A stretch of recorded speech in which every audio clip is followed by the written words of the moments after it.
खुदावंद यीशु मसीह जिसने ना सिर्फ हमें अपने लोग बनाया है बल्कि अपनी खुशी और अपनी मीरास में भी शामिल किया है, उसी के नाम में आपकी सलामती हो। मेरा यकीन है कि आपने लफ्ज डिसिप्लिन सुन रखा होगा। इसका उर्दू तर्जुमा होता है नज्म ज़ब्त। अब जो लफ्ज नज्म है ये निज़ाम से निकला है, जिसको इंग्लिश में आप सिस्टम कह सकते हैं। सो जब हम कहते हैं डिसिप्लिन इख्तियार करना, तो उसका पहला मतलब होता है कि अपने आप को किसी खास तरह के सिस्टम में, एक निज़ाम में ढालना। और दूसरा लफ्ज जो ज़ब्त है, इसका मतलब है किसी चीज पर काबू पाना, इख्तियार हासिल करना। और जब कहा जाता है कि नज़्म ज़ब्त इख्तियार करना, तो इससे मुराद होती है कि अपनी जिंदगी को बेलगाम ना छोड़ना, बल्कि इस तरह के तौर तरीके, इस तरह की आदत अपनाना ताकि हमारी जिंदगी एक सिस्टम में ढल सके और हम उन मकासद को हासिल कर सकें जो कि हमारे सामने हैं। मिसाल के तौर पर अगर कोई शख्स फिट रहना चाहता है तो उसके लिए लाजम है कि वो खास तरह का डिसिप्लिन इख्तियार करे, खास तरह का तौर तरीका अपनाए, यानी कि उसे मुसलसल एक्सरसाइज करना पड़ेगी। दूसरी तरफ अपने ऊपर थोड़ा काबू रखना पड़ेगा ताकि वो उस तरह की चीजें जैसे चिकनाई वाली हैं और इसी तरह से जो ज्यादा मीठी हैं उनको वो ना खाए। तो इसी को हम डिसिप्लिन या नज़्म ज़ब्त कहते हैं। अब जो मिसाल मैंने दी है, जाहिर है ये जिस्मानी है,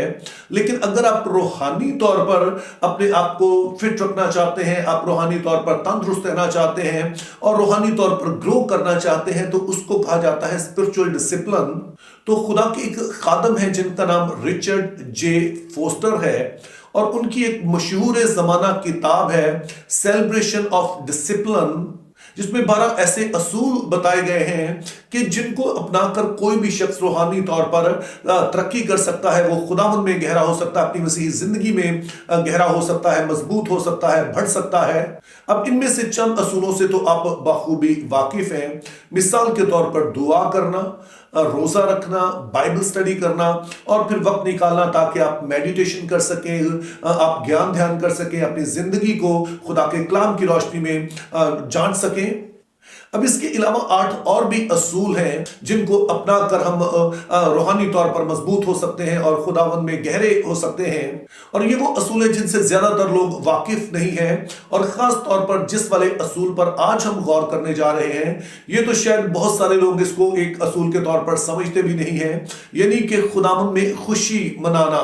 दरअसल मेरे एक जानने वाले थे जो कि खुद एक पास्टर हैं, और उनको मैंने देखा कि अगर चंद दिन उनको किसी तरह का कोई मसला नहीं है तो वो समझते थे कि मैं रूहानी तौर पर कमजोर पड़ रहा हूं, क्योंकि उनके नजदीक मुसलसल दुखी रहना, मुसलसल परेशान रहना ये रूहानियत का निशान है। तब बाइबल मुकद्दस इस तरह का कोई तस्वुर नहीं रखती है, बल्कि बाइबल मुकद्दस में खुश होना, खुशी मनाना ये खुदा के लोगों की जिंदगी का एक आम हिस्सा है। मिसाल के तौर पर जब आप बाइबल मुकद्दस का आगाज ही देखते हैं, तो खुदा ने जब पहला इंसान बनाया, पहले मर्द और औरत बनाए, तो उनको बागे अदन में रखा, और अदन का लफ्जी मतलब ही खुशी है। तो जब खुदा ने आदम और हवा को अदन में रखा, तो हम कह सकते हैं कि खुदा ने उन दोनों को खुशी की जगह पर रखा। इसी तरह से जब बाइबल का इख्तिताम होता है, तो वहां पर भी हमें पता चलता है कि खुदा अपने लोगों के आंसू पोंछ देगा, उनके सारे दुख दर्द को दूर कर देगा, जिसका मतलब है कि फिर ये एक अबदी खुशी होगी जिसमें खुदा के लोग रहेंगे। तो सिर्फ इसी से आप अंदाजा लगा सकते हैं कि बाइबल मुकद्दस का आगाज खुशी से होता है और बाइबल मुकद्दस का इख्तिताम खुशी के साथ होता है। लेकिन हम देखते हैं कि खुदा ताला ने जब आदम और हवा को खुशी की जगह में अदन में रखा, तो उसके बाद ये आदम और हवा थे जिन्होंने ये चूज किया कि हम उस तरह से जीना नहीं चाहते हैं जैसे खुदा चाहता है, बल्कि हम अपने तौर तरीके से, हम अपनी सोच, अपनी मर्जी से, जो हमें अच्छा बुरा लगता है उसके मुताबिक जीना चाहते हैं, जिसके सबब हम देखते हैं कि ये दुनिया दुखों की जगह हो जाती है और फिर हमें मुसलसल आहो नाला नजर आता है। लेकिन उसके बाद हम देखते हैं कि खुदा ताला एक कौम को चुनते हैं, उसे मुल्के मौदा में रखते हैं, और वहां पर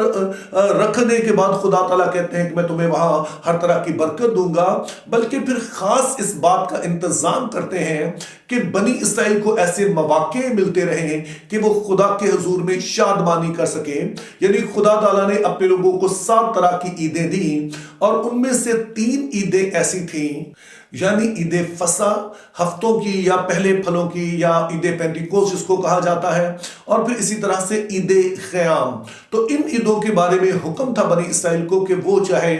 اسرائیل کے ملک کے جس بھی حصے میں رہتے ہوں، لیکن جب یہ عیدیں آئیں گی تو ان لوگوں نے یروشلم میں اکٹھے ہونا ہے اور وہاں مل کر خداوند کے حضور میں خوشی کرنی ہے۔ تو یوں ہم دیکھتے ہیں کہ اگرچہ کہ خدا کے لوگ مختلف طرح سے دکھ اٹھاتے ہیں، روحانی طور پر انہیں چیلنجز رہتے ہیں، جسمانی طور پر بہت ساری جو غیر قومیں ہیں ان کی طرف سے چیلنجز رہتے ہیں، اور طرح کی بھی مشکلات آتی ہیں، چونکہ ابھی ہم اس دنیا میں رہ رہے ہیں، اس گری ہوئی دنیا میں رہ رہے ہیں، لیکن خدا کی مرضی یہ ہے کہ بیچ میں جو وہ ہمیں ایسے اپرچونٹیز دیتا ہے تو ضرور ہم اس کے حضور میں شادمانی کر سکیں۔ لیکن یہاں یہ بھی یاد رہے کہ خدا تعالیٰ جب انہیں خوشی منانے کے لیے کہتے ہیں تو اس کے پیچھے بڑی پریکٹیکل ریزنز ہوتی تھیں۔ اب ذرا سوچئے کہ جب تمام بنی اسرائیل یروشلم میں اکٹھا ہوتا، وہاں پر جا کے وہ مختلف عیدیں مناتے اور ان عیدوں پر جو مختلف رسومات تھی وہ ادا کرتے تھے، تو اس کا ان کی زندگی پر امپیکٹ کیا ہوتا تھا۔ فرض کر لیجئے کہ اگر وہ عید خیام منا رہے ہیں، خیموں کی عید منا رہے ہیں، تو اس دوران میں وہاں پر یروشلم میں وہ خیمے بناتے، پتوں کے درختوں کی ڈالیوں سے وہ خیمے بناتے اور پھر وہ ان خیموں میں رہتے، اور اس کے ذریعے سے وہ یاد کرتے کہ جب خدا نے ہمیں مصر سے نکالا تھا تو پھر ہمارے آباء و اجداد اسی طرح سے خیموں میں رہے، اور آس پاس نہ پانی تھا نہ کھانا تھا، لیکن خدا ہمارے آباء و اجداد کو بیابان میں یہ سب کچھ مہیا کرتا رہا۔ تو اب سوچئے کہ جو لوگ اس میں شریک ہوتے تھے ان کے لیے یہ بات کس قدر پر اثر ہوگی، چونکہ ایک طرف تو انہیں اپنا ماضی یاد دلایا جاتا کہ جو کچھ ہوا ہے، تو پھر وہ لوگ جو شاید اپنے ایمان میں کسی طرح سے تھوڑے ٹھنڈے پڑ گئے ہوں تو وہ مضبوط ہو جاتے اپنی اس تاریخ کو جان کر کہ خدا نے ماضی میں ہمارے لیے ایسا کیا ہے۔ پھر وہ نوجوان بچے جو اس میں شامل ہوتے ہیں وہ بھی اس بات کو سیکھتے ہیں کہ خدا نے ہمارے آباء و اجداد کے ساتھ کیا کیا، کس طرح سے انہیں مہیا کیا، تو اس طرح سے یہ ان کی عام زندگی کا حصہ بن جاتا تھا۔ تو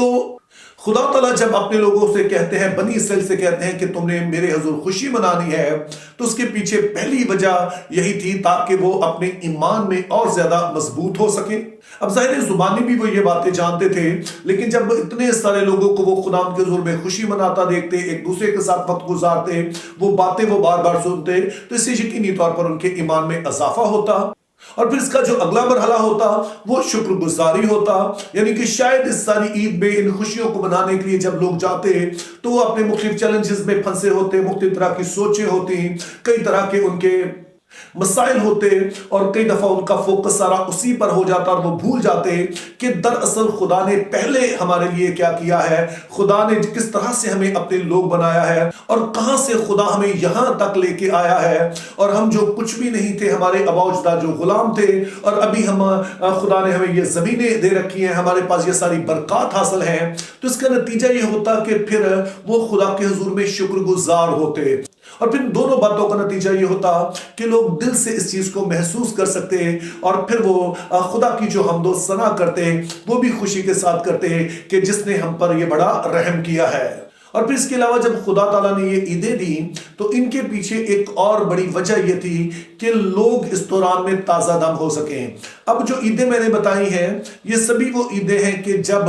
ایک فصل کا اختتام ہو رہا ہوتا، یعنی کہ جب فصل پک کر تیار ہو جاتی اس سے وہ لوگ فارغ ہو جاتے، اور اس سے پہلے کہ وہ اگلی فصل کی طرف متوجہ ہوں تو وہ پورا جو انہوں نے سیزن میں پیچھے محنت کی ہے اور ظاہر محنت کر کے وہ تھک گئے ہیں، تو اس دوران میں جب وہ خوشی منانے کے لیے آتے تو پھر وہ اپنی اس سارے ہاتھ کے کام کی جو خدا نے برکت دی اس سے لطف اندوز بھی ہوتے،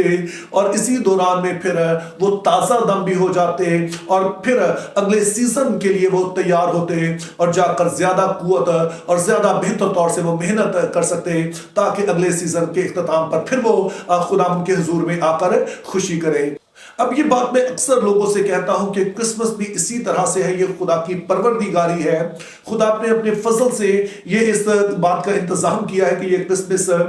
سال کے اختتام پر آئے، یعنی کہ چاہے ہمارا سال جیسا بھی گزرا ہو، جیسے بھی چیلنجز رہے ہوں، یہ تھوڑا سا عرصہ ہمیں ملے تاکہ خداوند میں ہم شادمان ہو سکیں، اور جب لوگ اس کو سیلیبریٹ کرتے ہیں تو ان پر بھی وہی امپیکٹ چاہتا ہے جو کہ عیدیں مناتے ہوئے بنی اسرائیل پر جاتا تھا۔ تو میرے عزیزو، آپ आप जो इस वीडियो को देख रहे हैं, मैं आपसे कहना चाहता हूं कि खुदा जब क्रिसमस सीजन देता है तो आपने इसको गनीमत जानना है, आपने इन दिनों को अहम समझना है और खुदावन में आपने शादमानी करनी है। लेकिन जरा गौर कीजिए कि मैंने कहा कि खुदावन में आपने शादमानी करनी है, जिससे मुराद ये है कि वो काम नहीं जो कि हमें अच्छे लगते हैं, चूंकि बाज लोग ऐसे हैं जो जिस्म के कामों को पसंद करते हैं। मिसाल के तौर पर वो शायद ऐसे मौके पर चाहेंगे कि वो किसी तरह से बदकारी करें, कोई जिनाकारी करें, तो इससे शायद खुशी मिलेगी। या फिर कोई ये कहे कि मैं शराब पीकर खुश हो सकता हूं, तो बाइबल बड़ी वाज़ेह है कि शराब में मतवाले ना बनो, चूंकि इससे बदचलनी वाक़ई होती है। तो कोई भी चीज जो हमें बुराई की तरफ ले जाती है वो खुदा में खुशी मनाना नहीं है, बल्कि इसका मतलब होता है कि अपने खानदान के साथ खुदा ने जो नेमतें दी हैं आप उनके साथ लुत्फानंदोज होते हैं। और फिर से इस बात को सुनिए कि खुदा ने अपने लोगों से कहा कि तुमने सबने यरूशलेम में इकट्ठे होना है, इसीलिए फिर वो खानदानों के खानदान यरूशलेम में इकट्ठे होते। तो एक तरफ तो ये वो वक्त होता है जो अपने खानदान के साथ वो गुजारते थे, और फिर वो जो उनकी वाइडर जो इस्राएली कम्युनिटी होती थी उसके साथ मिलकर वो खुशी के दिन मनाते थे। तो एग्जैक्टली हमारे लिए भी यही असूल है कि हमने इन दिनों को अपने खानदान के साथ, अपने बच्चों को ज्यादा वक्त दीजिए, अपने घराने को ज्यादा वक्त दीजिए, अपने इसी तरह से जो आपकी कलीसिया है वहां पर आप खुदावन में शादमान हो, चूंकि ये खुदावन में खुशी मनाना है। और जब हम इस वाली आदत को अपना लेंगे कि खुदा ने ये मौका दिया है, इसमें हम खुदावन के हुजूर में शादमान हो सकें, तो मेरा ईमान है कि हम ताज़ा दम होकर नए साल में दाखिल हो सकेंगे। लेकिन याद रहे कि क्रिसमस वाहिद मौका नहीं है कि जिसमें हम खुदा में शादमान होते हैं। हमारी जिंदगी से मुतालिक मुख्तलिफ खुदा जो हमारे ऐसे कामयाबियां लेकर आता है, खुदा हमें मुख्तलिफ तरह की बरकत देता है, तो उनके लिए भी जरूर हम खुदा में शादमान हो सकते हैं। क्योंकि जब आप ऐसा करेंगे तो आपका ईमान भी बढ़ेगा, आप शुक्रगुजार भी होंगे, दिल से आप खुदा की हम्दो सना करेंगे और फिर ताज़ा दम होंगे, ताकि जिंदगी के दीगर चैलेंजेस जो हैं उनका आप सामना कर सकें। तो मेरी दुआ है कि अब जब क्रिसमस सीजन का बाकायदा तौर से आगाज हो चुका है, तो खुदा आपको फसल अता करे कि आप इन दिनों को खुदावन में मना सकें, उसमें शादमान हो सकें, अपने खानदानों में, अपनी कलीसियाओं में आप इस दिन को अच्छे तरीके से सेलिब्रेट करें, ताकि खुदा की परवरदिगारी से हमें ये चंद खुशी के जो दिन मिले हैं हम इनका कुफरान नेमत ना करें। Think biblically, live purposefully, have a very good Christmas season.